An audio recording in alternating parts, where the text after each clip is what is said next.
Mi novia me pidió un tiempo. Un año después volvió diciendo que ya probó a otros hombres y ahora sabe que yo soy el indicado. Hola a todos.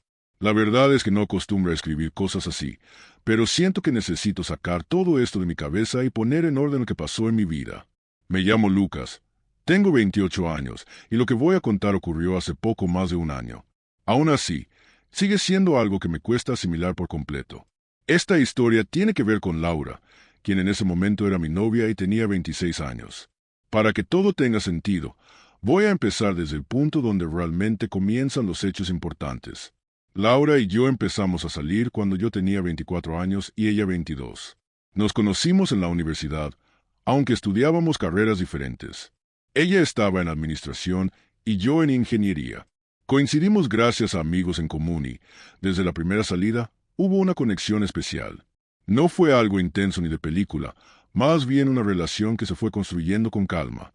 Nos conocimos poco a poco y, sin darnos cuenta, al cabo de un par de meses ya éramos pareja formal.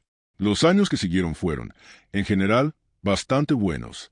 Como cualquier relación, tuvimos discusiones normales, pero nunca nada que pusiera en riesgo lo nuestro. Compartíamos tiempo juntos, salíamos, viajábamos de vez en cuando y muchas veces simplemente nos quedábamos en casa viendo películas. Yo siempre la vi como alguien con quien podía construir un futuro y, durante mucho tiempo, pensé que ella sentía lo mismo conmigo. Después de casi 4 años de relación, empezó a surgir la idea de vivir juntos. Yo había conseguido un buen empleo en una empresa de tecnología y, por primera vez, mis ingresos me permitían independizarme de la casa de mis padres. Renté un departamento pequeño, nada lujoso, pero cómodo y con espacio suficiente para los dos. Ella estaba acomodándose en su trabajo y me decía que también tenía ganas de dar ese paso. Durante varias semanas hablamos del tema con ilusión. Planeamos cómo dividiríamos los gastos, cómo nos organizaríamos con las tareas del hogar e incluso llegamos a ver muebles juntos. Yo estaba realmente emocionado. Sentía que mi vida estaba avanzando en la dirección correcta y que todo empezaba a encajar. Sin embargo, justo cuando ya estaba a punto de mudarme por completo y le propuse fijar una fecha para que ella llevara sus cosas, algo cambió. Recuerdo esa noche con mucha claridad. Estábamos sentados en la sala de su casa, tomando café. Con una sonrisa, le comenté que podíamos organizar la mudanza en un par de semanas y que yo mismo podía ayudarla a empacar y llevar todo al departamento.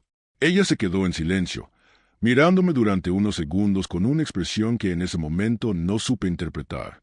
Luego suspiró y me dijo, «Lucas, no sé cómo decirte esto, pero creo que necesito un tiempo». Al principio pensé que hablaba de tiempo para organizarse con el trabajo o con su familia, pero cuando le pedí que me explicara mejor, entendí que no se refería a eso. No era un tema de logística, era la relación. ¿Un tiempo?, le pregunté confundido. «Sí, siento que me estoy apresurando», respondió. «Antes de irme a vivir contigo, necesito pensar bien si eso es lo que quiero. No estoy segura de dar ese paso ahora». Fue como si me echaran un balde de agua fría encima. Le pregunté cuánto tiempo necesitaba, si hablaba de semanas o de meses. Ella bajó la mirada y simplemente dijo, «No lo sé, solo sé que necesito espacio». Esa frase me rompió por dentro. No hubo una explicación concreta, ni una razón clara que pudiera entender. Yo trataba de encontrar sentido a todo. Si había hecho algo mal, si se había cansado de mí, si había alguien más. Pero ella no daba respuestas. Solo repetía que necesitaba espacio, que no estaba lista y que no sabía lo que quería. Nunca dijo explícitamente que terminábamos, pero en la práctica era exactamente eso. Esa noche me fui de su casa con un nudo en la garganta. En los días siguientes intenté llamarla y le envié mensajes para hablar y aclarar las cosas, pero su postura no cambió. Seguía diciendo que necesitaba tiempo y que no sabía cuánto. Después de un par de semanas entendí que estaba aferrándome a algo que ella ya había soltado. No podía quedarme esperando una respuesta que quizá nunca llegaría. Así que, con todo el dolor del mundo, decidí dar la relación por perdida. Eso me costó muchas lágrimas, noches sin dormir y una tristeza que no había experimentado antes. Los meses siguientes fueron muy duros. Al inicio me aferraba a la idea de que tal vez volvería, de que solo estaba confundida y terminaría dándose cuenta de que lo nuestro valía la pena. Pero poco a poco comprendí que ese tiempo era simplemente una forma de sacarme de su vida sin decirlo directamente. No voy a mentir, lloré mucho. Había imaginado un futuro con ella y, de un momento a otro, todo se vino abajo. Me cuestionaba constantemente que había hecho mal, porque no fui suficiente o que me faltó para mantener su interés. Pasé muchas noches dando vueltas en la cama, recordando momentos juntos, repasando conversaciones una y otra vez, tratando de encontrar en qué había fallado. Con el paso del tiempo, y gracias al apoyo de mis amigos y de mi familia, empecé a levantarme. Me enfoqué más en mí, trabajaba más, hacía ejercicio y salía con amigos. No fue un proceso rápido ni sencillo, pero poco a poco empecé a sentirme mejor, más tranquilo. Incluso llegué a salir un par de veces con otras personas, aunque nada serio. Sentía que, por fin, estaba recuperando mi vida y que podía mirar hacia adelante sin pensar en ella todo el tiempo. No diré que la olvidé por completo, porque no fue tan simple, pero al menos ya no dolía como al principio.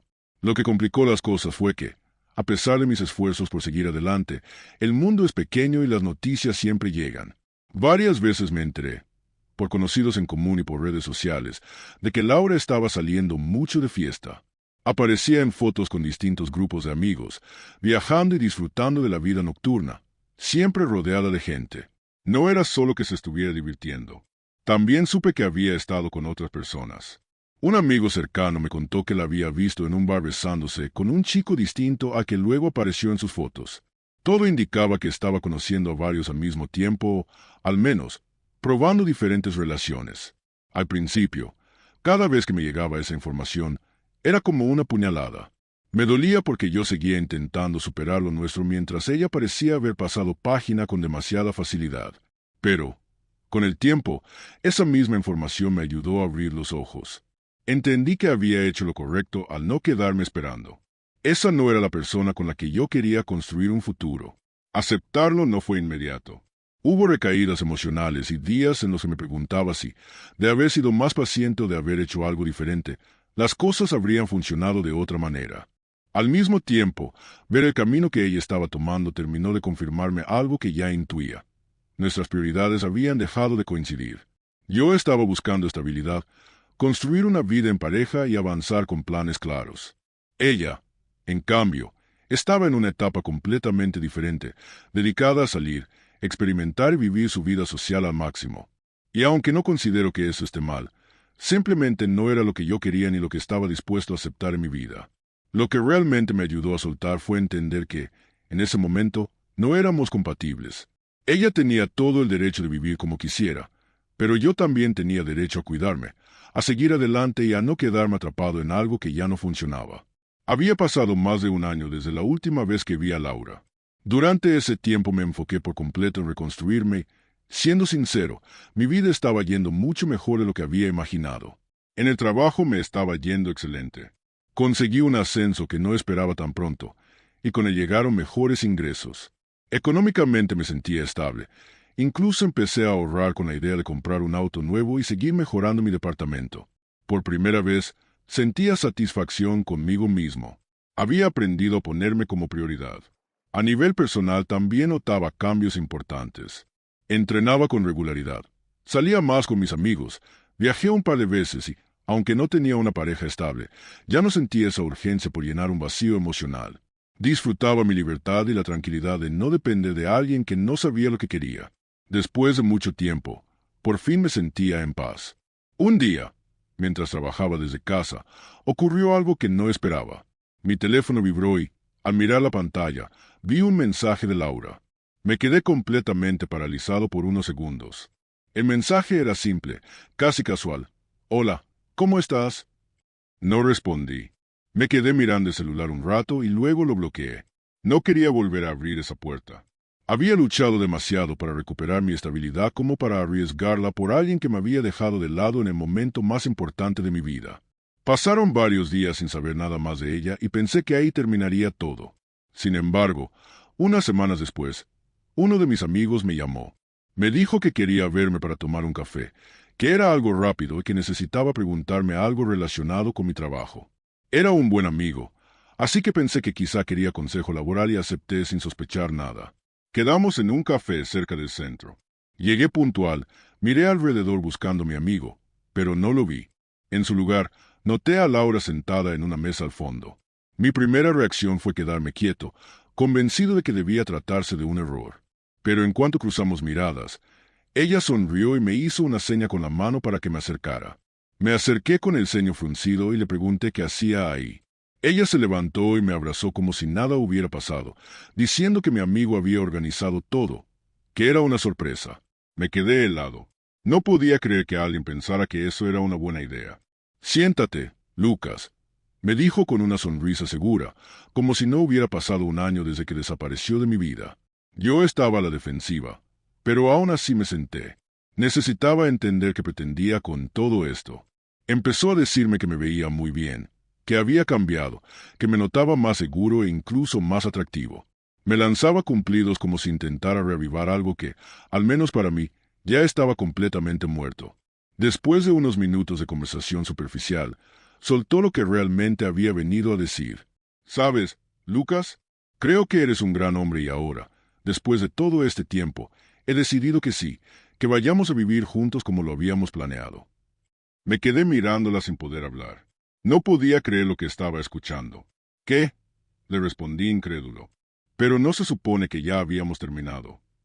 Ella se rió con ligereza, como si yo estuviera diciendo algo absurdo. ¡Ay! No seas tontito. Yo nunca quise terminar contigo. Solo necesitaba un tiempo. Y después de todo este tiempo me di cuenta de que te quiero a ti, que eres el hombre con el que quiero estar.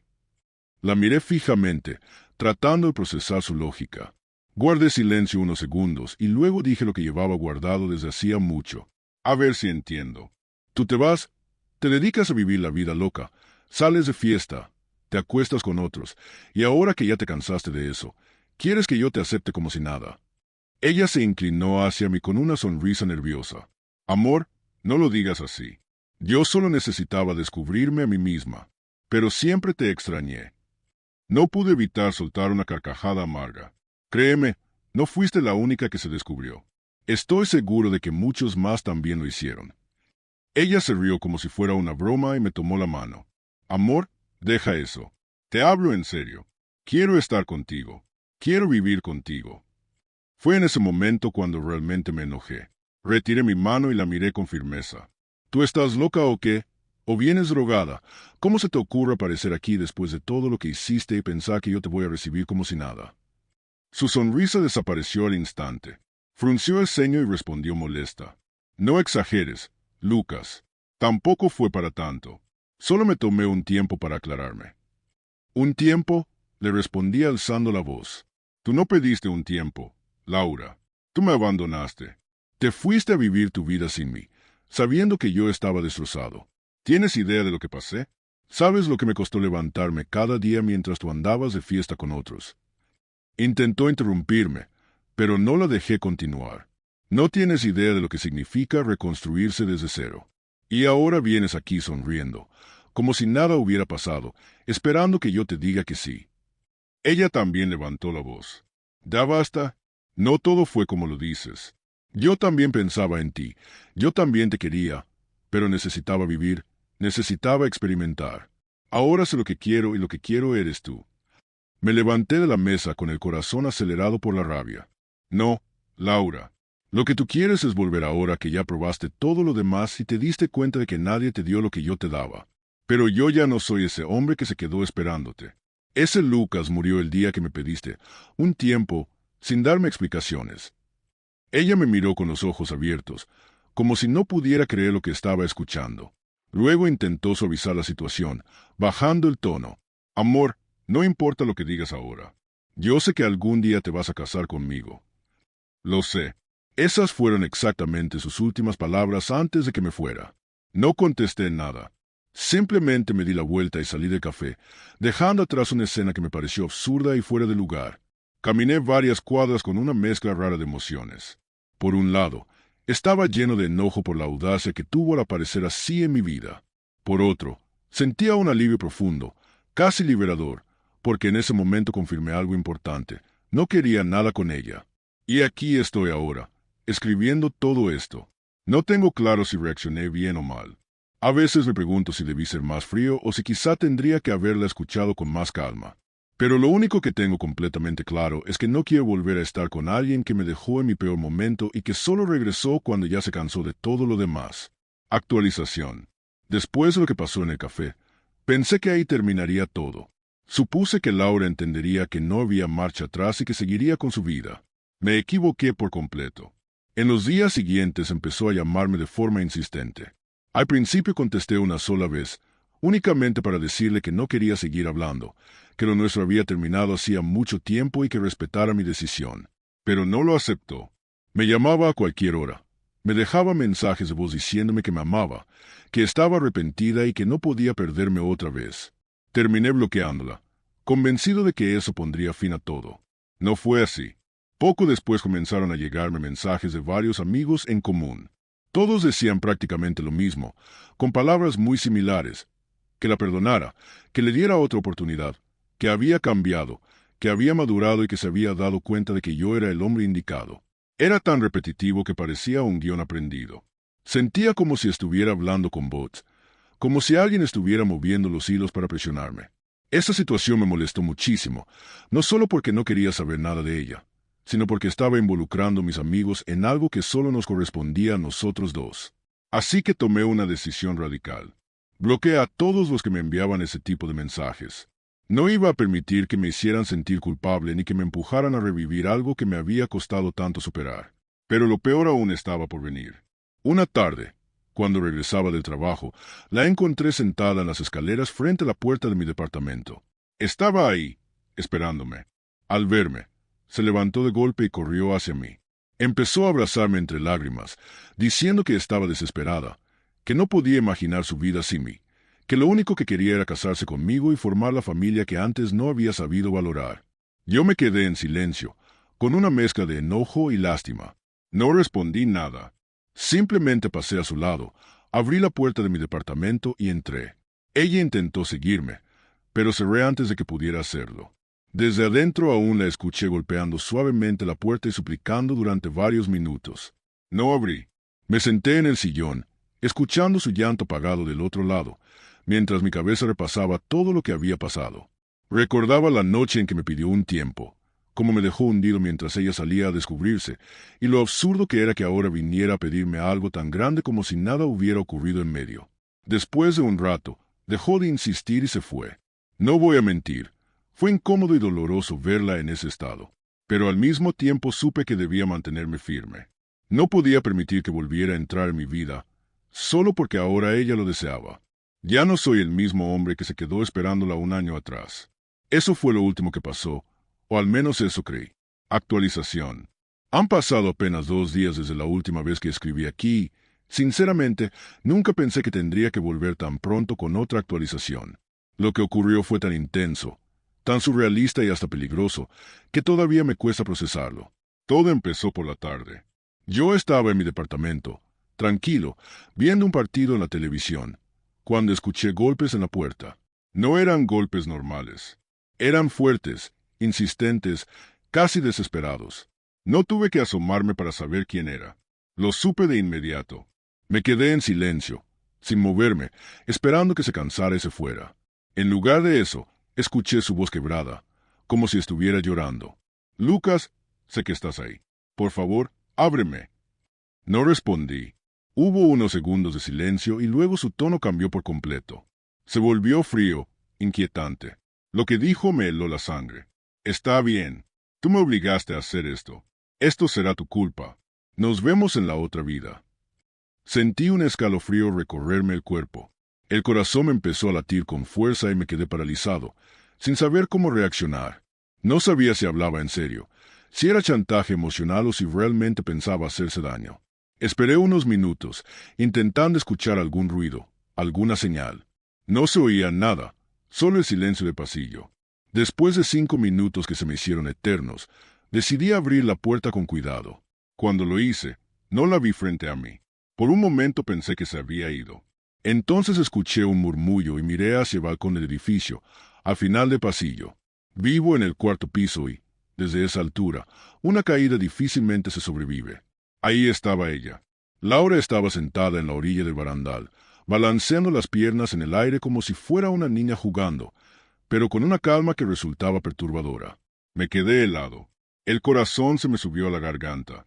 Me acerqué lentamente, con las manos extendidas, como si intentara calmar a alguien a punto de hacer una locura. Laura, ¿qué estás haciendo? Por favor, bájate de ahí. Ella me miró y, en lugar de verse triste o desesperada, sonrió.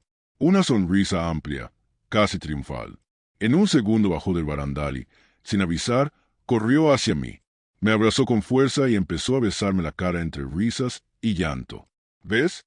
Si me amas, viniste a rescatarme. Sabía que no podías dejarme. Yo intentaba apartarla sin ser brusco. Laura, basta. ¿Cómo te atreves a jugar con algo así? Estabas a punto de caerte. Ella me miró con esa misma sonrisa inquietante y me susurró al oído. Tú me amas, me deseas. Seguro todavía guardas las fotos que te mandaba. No quieres revivir los buenos tiempos. Después de decir eso, y sin importarle en absoluto que estuviéramos en un espacio común, hizo algo que me dejó completamente fuera de lugar. Se levantó el vestido ligero que llevaba puesto y dejó a la vista su ropa interior. Yo retrocedí de inmediato, lleno de indignación y rabia. ¿Estás loca? ¿Te pasa algo? Le grité. Voy a llamar a la seguridad del edificio ahora mismo. Lo que volvió todo todavía más incómodo fue darme cuenta de que ya había gente mirando. Varios vecinos habían salido de sus departamentos. Primero, porque escucharon los golpes en mi puerta, y después porque vieron a Laura sentada en la orilla del balcón.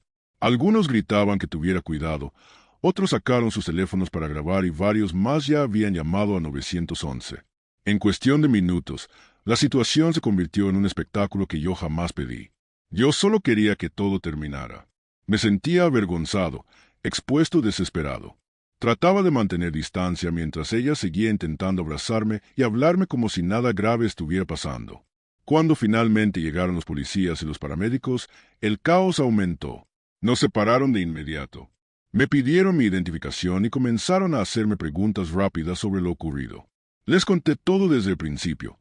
Cómo me había amenazado desde el otro lado de la puerta, cómo después la encontré en el balcón y lo que pasó cuando se acercó a mí. Varios vecinos confirmaron mi versión.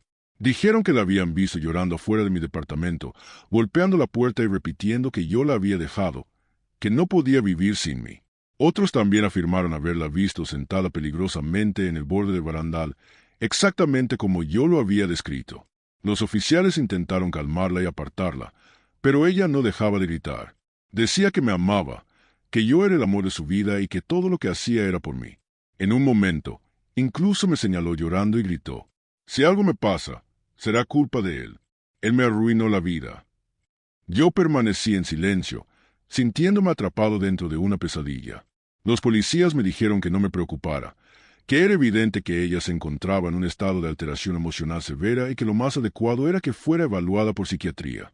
Después de tomar mi declaración formal, me recomendaron considerar seriamente una orden de restricción. Me explicaron que situaciones como esta podían escalar de manera peligrosa y que no debía minimizar lo ocurrido. Finalmente, se la llevaron en una ambulancia. Ella seguía gritando mi nombre, llorando y extendiendo los brazos hacia mí, como si se la llevaran contra su voluntad. Era una escena digna de una película, pero no de las buenas. Fue una mezcla de terror, tristeza y una sensación muy incómoda de pena ajena. Cuando todo terminó, los vecinos seguían en el pasillo, murmurando entre ellos. Algunos parecían incrédulos, otros mostraban compasión mezclada con morbo. Yo solo quería desaparecer. Entré a mi departamento, cerré la puerta con llave y me dejé caer en el sillón, completamente agotado. Nunca en mi vida había vivido algo tan extremo. No podía sacarme de la cabeza la frase que me dijo al principio: «Esto será tu culpa. Nos vemos en la otra vida». Ese eco seguía repitiéndose una y otra vez en mi mente. La policía me recomendó estar alerta los siguientes días, por si intentaba regresar o contactarme de alguna forma. También me sugirieron hablar con la administración del edificio para reforzar la seguridad en la entrada. Ahora escribo esto con una mezcla de miedo y confusión. No sé qué va a pasar con Laura. Me dijeron que sería evaluada por psiquiatría, pero no sé si eso significará que reciba ayuda real o si, después de unos días, volverá a intentar buscarme.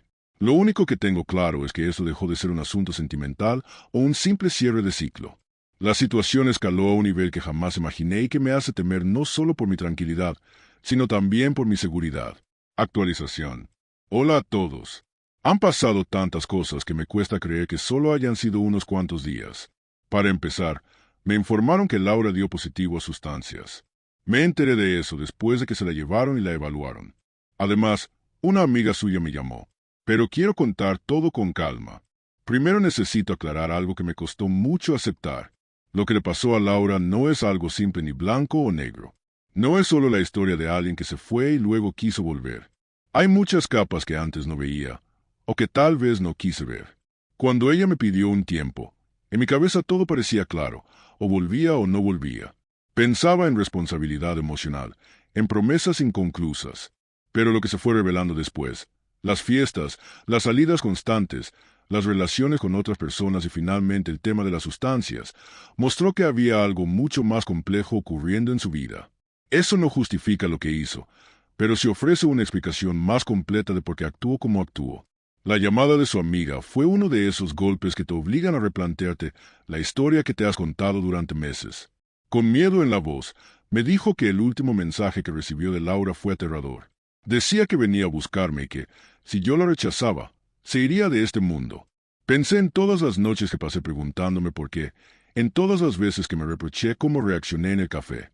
Si hubiera sabido que ella estaba en ese estado emocional y bajo la influencia de sustancias, quizá habría actuado diferente. Tal vez habría llamado a alguien, pedido ayuda inmediata o reaccionado con menos enojo y más cautela. Pero también hay algo que no puedo ignorar. Nadie puede obligarte a cargar con la responsabilidad de las decisiones tóxicas de otra persona. Hay una línea muy clara entre la empatía y la permisividad, entre asumir culpa y aceptar que, a veces, las personas se pierden por razones que no son responsabilidad de quien las quiso de forma honesta. Cuando supe que el antidoping dio positivo, sentí una mezcla extraña de alivio y tristeza. Alivio, porque eso explicaba conductas que antes solo veía como capricho o crueldad. Tristeza, porque saber que alguien a quien amaste está atrapada en algo así es devastador. La amiga que me llamó me contó que Laura conoció a un chico en una fiesta, que le ofreció dulces raros. Así lo dijo, y que desde ese momento cayó en un patrón de consumo. Esa conversación me golpeó fuerte. Ya no se trataba solo de diversión descontrolada, sino de una dependencia que la estaba consumiendo. Esa información me ayudó a entender que muchas de sus decisiones nacieron de un lugar de confusión, búsqueda y vulnerabilidad, no necesariamente de una maldad planeada. Junto con todo ese dolor apareció otra realidad que no podía ignorar, la necesidad de protegerme. Decidí solicitar la orden de alejamiento, no desde el rencor, sino desde el miedo. Hay cosas que casi nadie cuenta.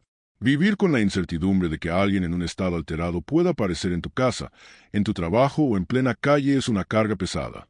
Afecta el sueño, las rutinas y, sobre todo, la paz mental. La orden no fue un castigo, fue una medida práctica para establecer un límite legal y evitar que la situación escalara hasta algo irreversible. Dar ese paso fue duro. Sabía que, al hacerlo, cerraba casi por completo cualquier posibilidad de reconciliación futura, incluso en el escenario de que ella sanara algún día. Aún así, tuve que priorizar mi seguridad, tanto emocional como física. Poco después, los padres de Laura vinieron a hablar conmigo. Los conocía desde hacía años. Durante mucho tiempo formé parte de su familia. Compartimos cenas, reuniones y conversaciones profundas. Su reacción fue tan humana como dolorosa.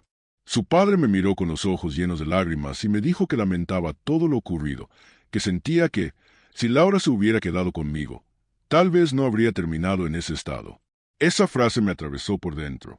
Habló del destino, de malas decisiones, de la falta de suerte. Eran palabras cargadas de dolor y de impotencia.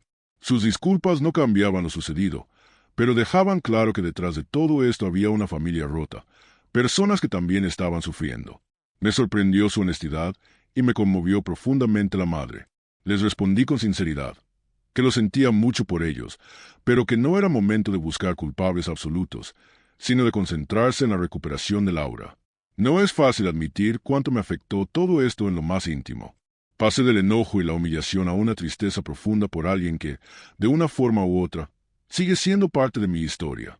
No se borran años compartidos apretando un botón. He tenido que aceptar que dentro de mí conviven el cariño que existió y el daño que recibí. He llorado por lo que pudo haber sido, por la persona que ella fue antes de perderse en ciertas decisiones, y también por la sensación de haber sido utilizado. Incluso reconociendo que durante mucho tiempo no estuvo en pleno control, todo esto me dejó aprendizajes claros, tanto prácticos como más profundos. En lo práctico, aprendí que poner límites firmes es fundamental. Si alguien pide tiempo y luego no respeta esos límites, si hay manipulación, conductas peligrosas o situaciones que ponen en riesgo, uno tiene que protegerse. La empatía nunca debería colocarte en un estado permanente de vulnerabilidad. También entendí que pedir ayuda a terceros, policía, médicos, amigos de confianza, es necesario y válido. No es traición y crueldad, es responsabilidad. En un plano más profundo, comprendí algo difícil de aceptar. No podemos salvar a quien no está listo o no quiere ser salvado.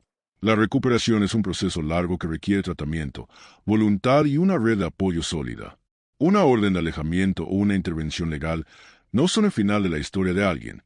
A veces son una pausa necesaria para intentar reconstruir un camino que antes no tenía claridad.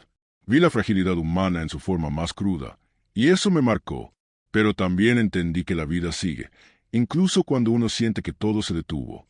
He vuelto poco a poco a mis rutinas, al trabajo, a mis amigos, al gimnasio, a pequeños viajes que me ayudan a recuperar la sensación de normalidad. He dejado que el tiempo haga su trabajo sin obligarme a olvidar.